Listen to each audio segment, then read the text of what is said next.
Hola chicos, bienvenidos a la clase de razonamiento matemático. El día de hoy vamos a conocer un poquito más sobre sumas notables y vamos a entender un poco sobre lo que trata esto. Recordemos que una suma notable es una suma de una serie numérica, de una sucesión numérica. ¿Ya? Recordemos que las series numéricas siempre tienen una razón constante.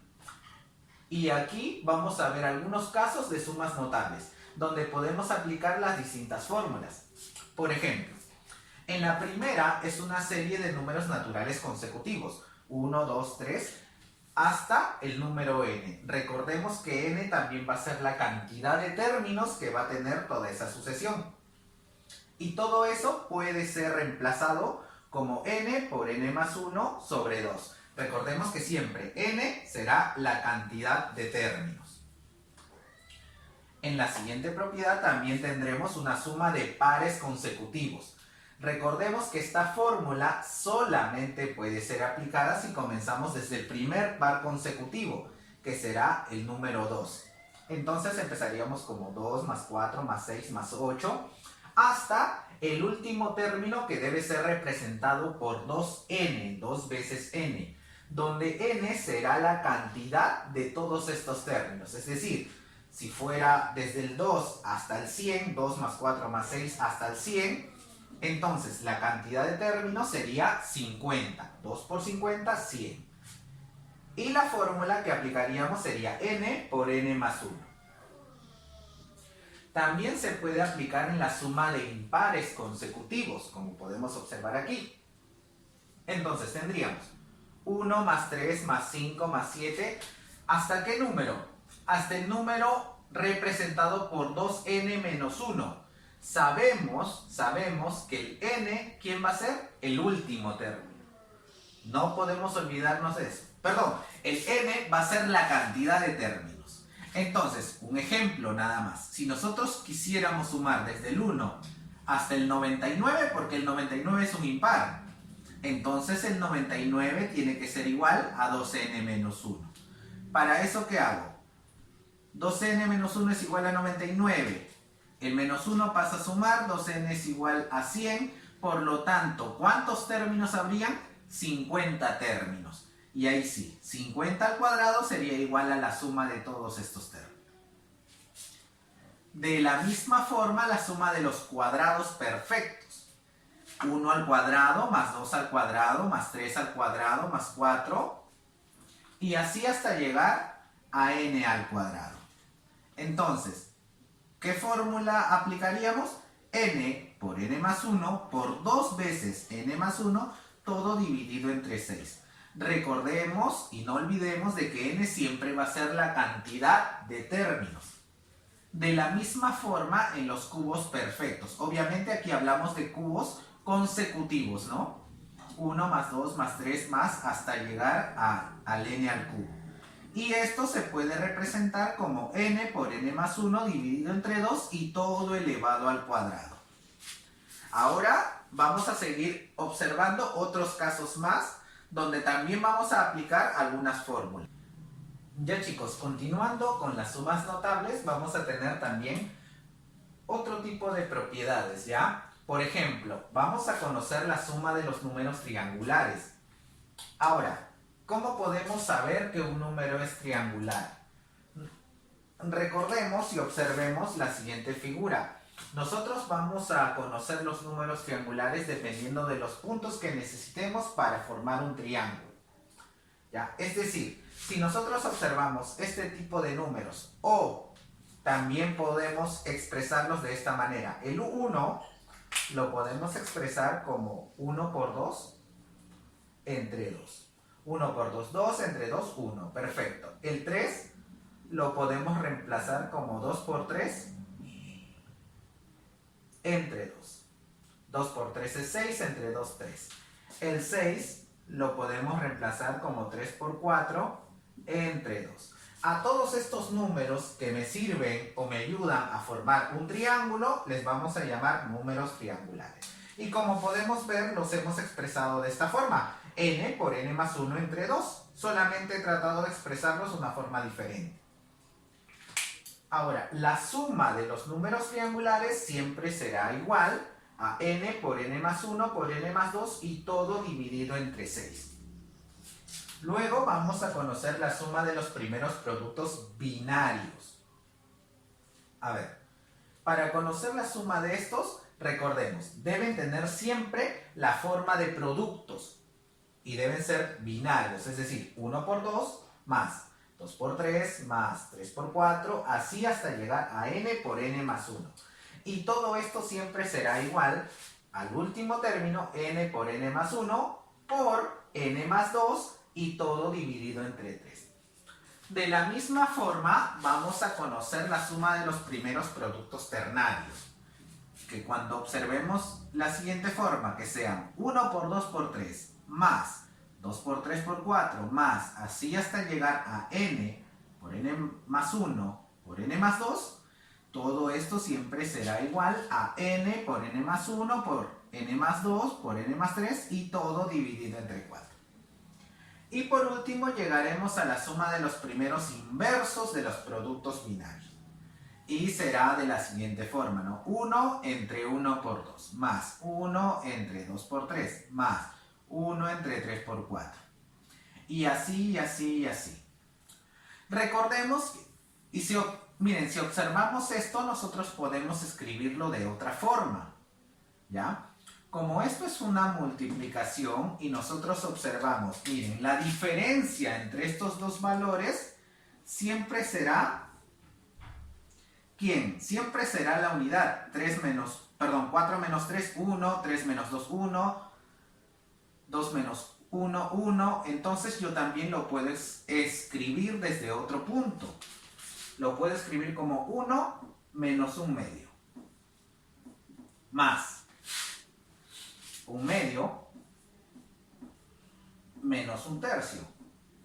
Profesor, ¿será correcto escribirlo 1 medio menos 1 tercio? A ver, aspa, 3 por 1, 3, 2 por 1, 2, 3 menos 2, 1. 1 entre la multiplicación de estos dos. Perfecto, sí da. Ahora, 1 entre 3 por 4 será 1 tercio menos 1 cuarto. Miren, ¿y así hasta dónde? Hasta llegar a 1 entre n menos 1 entre n más 1. Profesor, ¿así será correcto? Sí. Ahora, hay que observar lo siguiente. Menos 1 medio más 1 medio. Menos 1 tercio más 1 tercio. Menos 1 cuarto más 1 cuarto. Menos 1 quinto más 1 quinto. Y así hasta llegar a menos 1n más 1n. Entonces vamos a eliminar todo, porque uno es positivo y el otro es negativo. ¿Y qué me quedaría? 1 menos 1 entre n más 1. Y al final, operando estos dos valores, me daría n entre n más 1. Ya chicos, ahora todo esto que hemos aprendido lo vamos a aplicar en un par de ejercicios que vamos a observar. Chicos, comenzando con la guía de ejercicios, vamos a resolver estos 3 ejercicios aplicando las sumas notables. Entonces, el ejercicio número 3 me dice calcular R si va a ser la suma de 1 más 3 más 5 más hasta llegar a 29. Recordemos que estos son los números consecutivos, por lo tanto, el último valor, que es 29, debe ser igual a 2n menos 1. El menos 1 pasa a sumar y me quedaría como 12n es igual a 30. Por lo tanto, la cantidad de términos, que es lo importante, sería 15. ¿Cierto? Ya. Entonces, ya teniendo la cantidad de términos, voy a aplicar la fórmula. ¿Qué me dice la fórmula? La fórmula será n al cuadrado en una suma de números consecutivos impares. Entonces, lo único que tengo que hacer es elevar 15 al cuadrado. Y 15 al cuadrado es 225. Ya, como podemos observar, el ejercicio 3 estaba sencillo. Ahora, en el ejercicio 4 Me dicen calcular m y me dan los valores 1 más 4 más 9 hasta llegar a 196. Para ello, debo observar lo siguiente. ¿Qué tipo de números son todos estos? Todos ellos son números cuadráticos o cuadrados perfectos. Y se pueden escribir como 1 al cuadrado, más 2 al cuadrado, más 3 al cuadrado, más puntos suspensivos 196.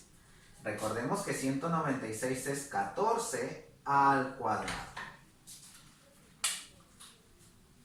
Ahora, si yo ya tengo todos los valores, recordemos que aquí hablamos de la suma de consecutivos de cuadrados consecutivos. Entonces, la cantidad de términos es n. ¿Y la fórmula cómo sería? La fórmula es n por n más 1 por 2n más 1 y todo dividido entre 6. Entonces, esta misma fórmula la vamos a representar. Y sería n, recordemos que sería 14. 14 por 15 por 2n más 1. ¿Quién es n? 14. 2 por 14, 28. Más 1, 29. Y todo dividido entre 6. Operando todos estos valores me da 1015. Y esa es la respuesta del ejercicio número 4. Ahora continuamos con el ejercicio número 5 y observamos que son los mismos. También son cuadrados perfectos. Entonces vamos a escribirlo. A será igual 1 al cuadrado más 2 al cuadrado más 3 al cuadrado hasta llegar a 400. Pero 400 es 20 al cuadrado. Entonces, de la misma forma voy a representar la fórmula de sumas notables, siendo n la cantidad de términos que existen en esta serie numérica. Entonces, en esta serie, ¿cuántos términos hay? Tengo 20 términos, por lo tanto lo represento. 20 por 20 más 1, 21, por 2 por 20, 40, más 1, 41. Y todo esto dividido entre 6. Y operando todos estos valores, la respuesta sería 2870, chicos. 2870. ¿Ya? Entonces, como podemos observar, todos estos ejercicios se resuelven simplemente aplicando todas las propiedades y las fórmulas que existen en sumas notables. Recordando, claro, algunos valores, ¿no? Y también recordando siempre que n será la cantidad de términos. Recordemos, aquí en la primera, nosotros tuvimos que representar el último valor, convertirlo a n. Que recordemos que en la suma de números consecutivos el último valor está representado por 2n menos 1. Entonces, operando me da de que n es igual a 15. De la misma forma en el ejercicio 4. Yo no iba a suponer de que 196 era n, sino que iba a transformar cada valor. Como cada valor es un cuadrado perfecto, viene desde el 1 al cuadrado hasta el 14 al cuadrado. Como son números consecutivos, yo ya sé que la cantidad de términos es 14. Y la reemplazo en nuestra fórmula. 14 por 15 por 29. Recordemos, 14 es n. 14 más 1, 15. 2n más 1, o sea, 2 por 14 más 1. 29. Todo dividido entre 6. Operando me da 1015. Y de la misma forma en el ejercicio 5, lo único que he hecho es reemplazar cada valor. 1 lo escribo como 1 al cuadrado, 4 como 2 al cuadrado y así hasta llegar a 20 al cuadrado. Y recuerdo, como son consecutivos, son cuadrados perfectos consecutivos, yo ya sé que n es el último valor, ¿ya? Porque es la cantidad de términos, del 1 al 20 son 20 términos. Y lo reemplazo en la fórmula n por n más 1 por 2n más 1, todo dividido entre 6. Y eso me da 2870. Ya chicos, eso sería todo por la clase del día de hoy. Así que nos vemos y cuídense.